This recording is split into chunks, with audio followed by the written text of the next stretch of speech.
Muy buenas, te doy la bienvenida al contenido del martes, hoy segundo día, y hemos preparado bastantes cositas que te ayuden un montón, así que empezamos directamente. Vamos a empezar con la parte de las creencias limitantes. Ya sabes que estas son cosas que hacen que te bloquees y que no puedas mejorar, porque lo que tú creas sobre tu dolor tiene mucho impacto en cómo te comportas y en las decisiones que vas tomando. Entonces, primera creencia limitante de hoy que tenemos que modificar es que una hernia o un problema en mi columna es de por vida y me dolerá siempre si no me opero. Hay muchas personas que piensan esto. ¿Qué piensas tú? ¿También estás en esta situación? Pues si este es tu punto, te voy a demostrar tanto con ciencia como con personas que han conseguido que su hernia se reabsorban y dejen de doler, que esta creencia no tiene por qué ser así. Entonces aquí simplemente referenciar un par de estudios que han investigado y han demostrado que las hernias se pueden reabsorber, y precisamente este es súper curioso, el cual demostraba que cuanto más avanzada estuviese esa hernia, la hernia se clasifica por diferentes niveles: degeneración, prolapso, extrusión, secuestro. Pues cuanto más avanzada estuviera esa hernia, más probabilidad hay de que se reabsorba, de manera que las más avanzadas en niveles de secuestro había un 96% de probabilidad de que se reabsorbiese, en extrusión un 70%, en prolapso un 41%, es decir, tu hernia cuanto más avanzada, más probabilidad hay de que se reabsorba sola, es decir, sola. Es el mismo cuerpo por diferentes procesos con el cual se reabsorbe, pero sin necesidad de intervenirse. Y de hecho quiero que te fijes en esta imagen. Mira, esto es una resonancia de columna que seguramente tú también te has hecho. Esto es un disco normal, esto es un disco normal, esto es un disco normal, y aquí tenemos esta hernia que sale detrás, y todo esto blanco que va por aquí es el conducto de nervios, en el cual cuando este se obstruye puedes tener sensaciones ciáticas, o pueden haber ciática, esa electricidad o corriente que baja por la pierna, o puede haber consecuencias mayores. Pues fíjate, este pedazo de hernia que bloqueaba más del 70% del conducto, esta no es una imagen sacada de internet, esta es de una persona con la cual hemos trabajado, que te voy a presentar en un momentito. Es de Carmen, y Carmen, fíjate, se realizó la primera resonancia cuando empezó a trabajar con nosotros, y un año después se realizó la siguiente. ¿Qué es lo que podemos ver aquí? Que aquí tenemos mucho más canal desbloqueado, la hernia está en proceso de reabsorción, y sobre todo lo más importante son los síntomas de Carmen, porque Carmen en este punto ya no tenía ese dolor limitante, ya no tenía la ciática, y sobre todo podía volver a vivir y a disfrutar. De hecho, esto es una captura del grupo de WhatsApp con el cual hacemos el seguimiento a nuestros clientes, y fue una foto que le sacó a la pantalla del ordenador del médico cuando le hicieron la comparativa de su resonancia. Y estas que tienes aquí, esta es mi hernia en 2016, y esta es la que me he vuelto a repetir ahora en 2025. Ya no hay hernia, ahora lo único que hay es protusión y discopatía, que discopatía ya había aquí también. Entonces, sí, tu hernia se puede reabsorber sin necesidad de entrar a operación y puede dejar de doler. Me dijeron esto es lo que tienes, y esto o te operas o te operas. Fíjate la situación de Carmen, porque a Carmen cuando le hicieron el primer estudio, esa resonancia que has visto, le dijeron o te operas o te operas, es decir, no le pusieron más opciones sobre la mesa. Entonces, ¿qué quiero que sepas? Quiero que sepas que si no hay un síntoma grave, no debe ser la primera opción la operación. Y ahora te voy a decir cuáles son los síntomas graves. Si se soluciona solamente el síntoma pero no el origen, es decir, si solamente operan para quitar ese dolor pero no se analiza qué está generando o qué ha generado ese problema, la hernia puede replicarse. De hecho, hay muchas personas, si te fijas en los eventos, que comentan: pues yo ya me he operado, el dolor sigue, el dolor ha vuelto. ¿Por qué? Porque se centran solamente en solucionar el problema en ese momento, pero no las causas que pueden generar que el problema se replique, y si no en ese segmento vertebral, en otro, que es muy probable. Por eso es tan importante que no vayamos solamente a la operación directamente. ¿En qué caso hay que operarse sí o sí? Es cuando hay banderas rojas. ¿Qué son estos de las banderas rojas? Las banderas rojas normalmente se dan en menos de un 5% de los casos, así que esto quiero que te reafirme y que te dé tranquilidad. Y también cuando te hacen cualquier prueba o vas al médico, en el momento que detectan una bandera roja, directamente se agiliza el proceso para operación urgente. Así que si ya has ido al médico, con mucha probabilidad se puede descartar esa bandera roja. Pero los síntomas son pérdida de esfínter, es decir, te haces pipí y caca sin controlar mejorarlo. Pérdida de fuerza repentina, es decir, vas caminando, pierdes fuerza y te caes. Pérdida de peso inexplicable y repentina, es decir, no he perdido un par de kilos, no, he perdido 10-15 kilos y sin ninguna explicación, porque si antes estabas, por ejemplo, entrenando mucho y has dejado de entrenar, es normal que vayas perdiendo masa muscular y el músculo pesa mucho. Fiebre sin causa aparente, es decir, no tienes ningún resfriado, no tienes ninguna afección y de pronto tienes fiebre. Eso está indicando el cuerpo que probablemente hay alguna infección o dolor incapacitante. También se habla de que cuando tengas estos tipos de síntomas, muy importante que lo consultes con tu médico para que él analice. Entonces, solamente si se determina una bandera roja es cuando deberías operarte de urgencia. ¿Pero qué hacemos en el resto de los casos? Pues lo que acabamos de decir, si solamente te solucionas ese síntoma, te operas directamente, pero no lo necesitabas y no cambias nada, hay probabilidad de que el problema se replique en otros lados. Y eso seguramente no es algo que quieras. ¿Qué deberías hacer? ¿Decida operarte o decida no operarte? Se ha descubierto, según la ciencia, que algo que tiene muchísimo impacto en esta operación es el preoperatorio. El preoperatorio es el trabajo que se hace antes de la operación y el trabajo no es solamente esperar que llegue la operación, el trabajo es trabajar muscularmente para que tengas la máxima capacidad posible antes de la operación, porque después de esa operación vas a tener que parar, vas a perder masa muscular, vas a perder fuerza y esas estructuras que se han intervenido van a ganar más protagonismo y eso es algo que no te interesa. Entonces, la idea es primero hacer muy buen trabajo previo para que aunque se pierda desde la operación, no es lo mismo perder desde este punto que perder desde este punto. Fíjate, al final ambos se pierden, pero este se queda por encima del nivel que tenía el otro y este está mucho más por debajo. Por eso el preoperatorio es fundamental, porque ayuda y se ha demostrado a que luego la intervención se recupere la persona mucho más rápido, es decir, que vuelvas a ser funcional mucho antes. Se haría la operación y luego se haría un postoperatorio, es decir, la operación no es te operamos y ya estás bien, luego hay que hacer muy buen trabajo para que esa musculatura vuelva a ganar protagonismo, para que esas estructuras no se sobrecarguen y sobre todo para que el problema no se replique en el futuro. Por eso una operación simplemente no es tan efectiva como hacer un buen preoperatorio y un buen posoperatorio. Y estos son casos de personas con los que hemos trabajado que han conseguido, haciendo este proceso, evitar directamente la operación. Es decir, en muchos casos, haciendo un muy buen preoperatorio, la operación se elude. Y este de aquí es Felipe, que tenía una hernia con una ciática incapacitante, Sara, que tenía ya incluso la fecha de la operación y estaba de baja laboral, y aquí tenemos a David, que no solamente también tenía la fecha de la operación, sino que él tenía súper claro que quería operarse, pero como empezó a mejorar tanto con el preoperatorio, también canceló la operación como Sara. Ninguno ha tenido que operarse y pueden disfrutar a día de hoy con sus hijos y de hacer lo que más les gusta, deporte y de tener calidad de vida. Así que si por lo que sea la operación hubiera que hacerla, si no haces un buen preoperatorio y luego un buen posoperatorio, las probabilidades de mejora son mucho más bajas. Mira, ahora actualmente son las ferias, es la feria de mi pueblo en mayo, y el año pasado pues no me pude vestir de gitana, por ejemplo. Para mí eso era como, no puedo, porque el vestido, mi vestido, hay vestidos que no pesan, pero el mío pesa. Y yo el colocarme el vestido y cargar con el vestido por rute, que tiene muchas cuestas, pues era como inviable. No era posible, ni el vestido ni los zapatos. Me probé el vestido y puedo con el vestido, o sea, para mí fue una sensación muy buena, aparte de que también estoy perdiendo peso, porque evidentemente es normal. Me dio una sensación muy buena de decir, ostras, que me lo voy a poner, aunque sea un rato, pero me lo voy a poner. No sé, disfrutar de mi gente, del pueblo, de sus fiestas. Eso que parece tan poco es enorme cuando llevas mucho tiempo con dolor de espalda. El no poder disfrutar, el vivir limitado y limitada. Y Carmen, aunque escuchaste al principio que le dijeron o te operas, ella decidió no entrar por esa vía, no se operó y fíjate todo lo que ha conseguido y a día de hoy vive 100% autónoma, hace su ejercicio, sigue cumpliendo con sus rutinas y no ha necesitado operarse en ningún momento.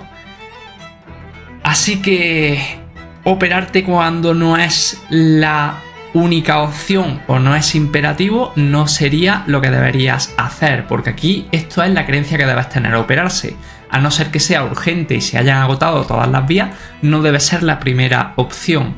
Mientras que si intentas un abordaje conservador basado en un plan individualizado de ejercicio, tienes muchas probabilidades de evitar esa operación, que seguramente es algo que quieras.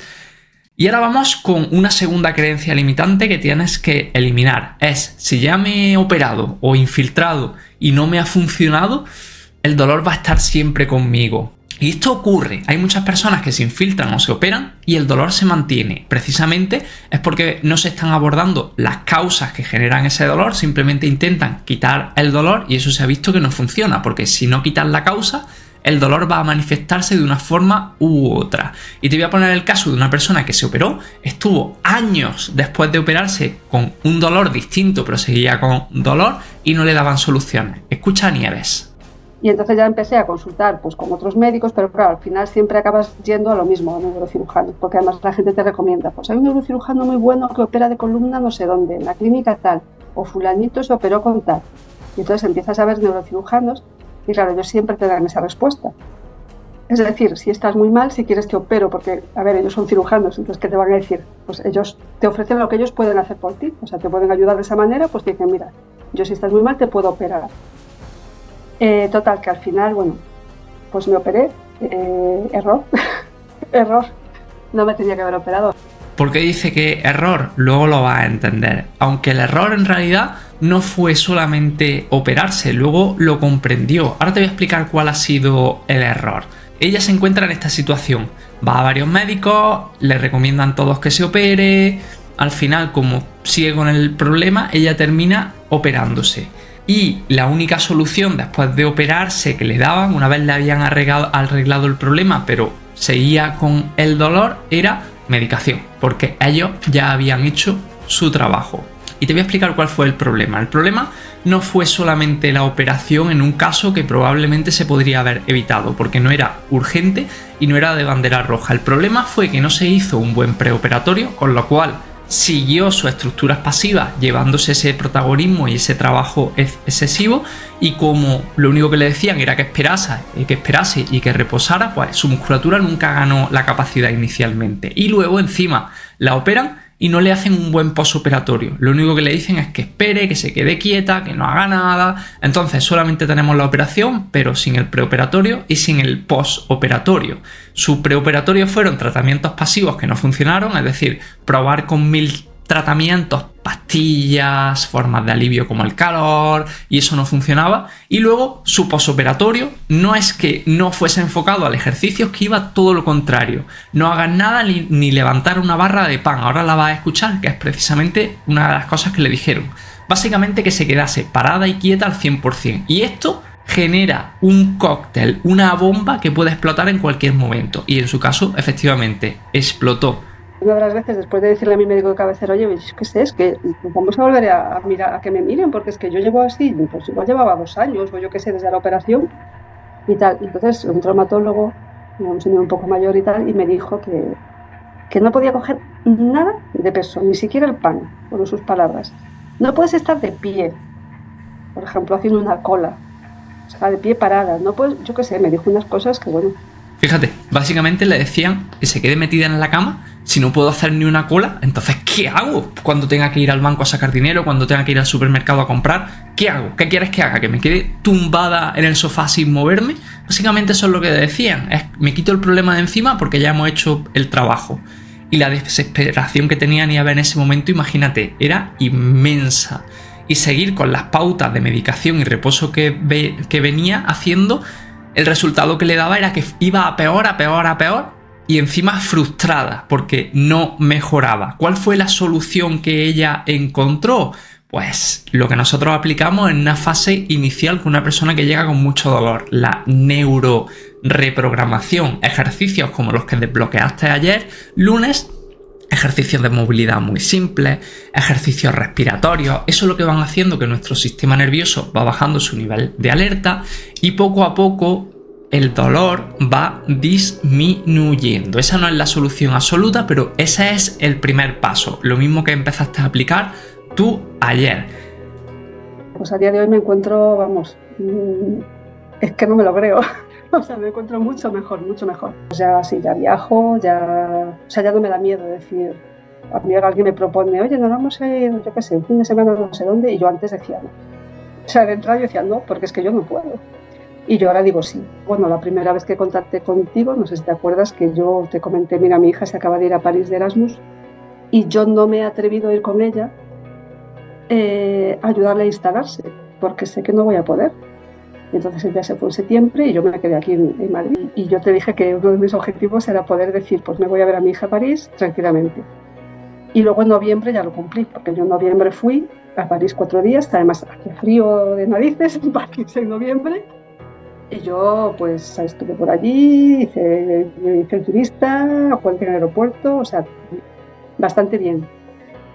Y bueno, luego seguí trabajando más adelante contigo y tal, y ya, bueno, pues fui en mayo, que estuve otros días y ya eso fue, vamos. O sea, ya lo sabes que algún día hice 35.000 pasos, con eso te digo todo. Fíjate, al final no solamente sin dolor, sino haciendo una vida totalmente normal y pudiendo llegar a caminar hasta 35.000 pasos, cosa que simplemente después de la operación no podía. Nieves, tras 2 años de dolor, después de su operación pudo volver a olvidarse de esta pesadilla. Por lo tanto, creencia que sí tienes que tener. Si ya he hecho intentos antes y no me han funcionado, quizás no lo he probado con el método correcto. Si el plan no funciona, cambia el plan, pero no cambies el objetivo. Si tu objetivo es llegar a vivir sin dolor de espalda, si intentas otras cosas pueden llegar a funcionar. Si dejas de intentarlo, muy rara vez cualquier cosa te va a funcionar. Y tienes básicamente 2 caminos. El camino rápido de la operación, que puede funcionar o no, como en el caso de Nieves, que se operó sin tener que hacerlo porque no era bandera roja, o puedes intentarlo con el ejercicio. Y aquí te hago una pequeña reflexión sobre esto de los intentos. El señor Thomas Edison tuvo que hacer más de 1000 intentos para conseguir sacar su bombilla. Es decir, más de 999 fallos que no le hicieron cambiar de objetivo. Su objetivo era descubrir algo que generase luz. Y si se hubiera rendido por el camino, a día de hoy no tendríamos nada de iluminación. Entonces tú con tu problema de espalda, lo último que tienes que hacer es rendirte. Y aquí también, cuidado con lo rápido, mágico y sin esfuerzo, porque muchas veces te dicen opérate y vas a estar bien del tirón, sin hacer nada. Porque cuántas cosas buenas en la vida te han pasado por arte de magia versus cuántas te las has ganado. Es decir, el trabajo que tengas, la familia que tengas, la casa que tengas, cuántos han venido y te lo han regalado o cuántos te lo has trabajado con tu esfuerzo diario, el cariño que le has dado, tener que hacer cosas que te sacan de tu zona de confort, cosas que no te apetezcan pero que contribuyen positivamente. Pues con tu espalda es igual. Cuidado cuando te ofrezcan algún método mágico que sin trabajo y esfuerzo vas a conseguir resultados, ya ves que eso directamente no es espalda 10. Espalda requiere trabajo, requiere dedicación, pero los resultados merecen la pena, como las cosas buenas en la vida. Precisamente el domingo te voy a contar en qué consiste el programa Espalda 10. Si llevas siguiéndonos poquito tiempo o no nos conoces, no pasa nada, no tengas prisa. En ese domingo te lo voy a explicar todo. Si ya nos conoces, desde esta misma página puedes reservar una videollamada para que analicemos tu caso o puedes hablar con el analista de casos para que valores si podemos ayudarte. Y ahora vamos con la parte final. Resumen de que hemos visto. 1. Operarte es la opción que hay que utilizar cuando ya has agotado todas las vías o tienes una bandera roja, ya que tengo mucho que ganar haciendo un buen tratamiento conservador. Como has visto, ese preoperatorio que los estudios han demostrado que es tan importante y muchas personas, como has visto en este caso, el caso de Carmen o las otras que has visto en imágenes, como Sara, David o Felipe, han conseguido evitar operarse haciendo ese preoperatorio. Si ya has intentado otras cosas y no te han funcionado, no intentar nada más, probablemente te deje exactamente igual. Entonces esa no es la solución. Aunque te hayan operado y no haya funcionado o aunque te hayan infiltrado, la clave es intentarlo con un método diferente, que funcione. ¿Qué hacer desde ya, desde hoy? 1. Si no lo has hecho, apunta en tu calendario el próximo domingo a las 11 de la mañana, que estaremos en directo y te estaré dando todavía más información y algunas claves que te van a ayudar a saber cómo seguir mejorando. 2. Cumple con tu pauta de caminar. Y 3. Cumple con tu pauta de ejercicio diaria desbloqueada ayer lunes. Recuerda que hoy tienes que ver este vídeo que acabas de ver y repetir los ejercicios del lunes. Mañana miércoles vas a tener un nuevo vídeo al cual vas a tener que hacer primero los ejercicios del lunes y luego los ejercicios nuevos. Luego, por lo demás, que tengas muy buen día y seguimos a tope. Espero que estés disfrutando el evento porque yo la verdad que estoy súper contento con lo que estoy viendo que estáis consiguiendo y el feedback. Ya os digo, los resultados no son rápidos de un día para otro, pero estáis obligando a cumplir. Así que nada, un abrazo súper grande.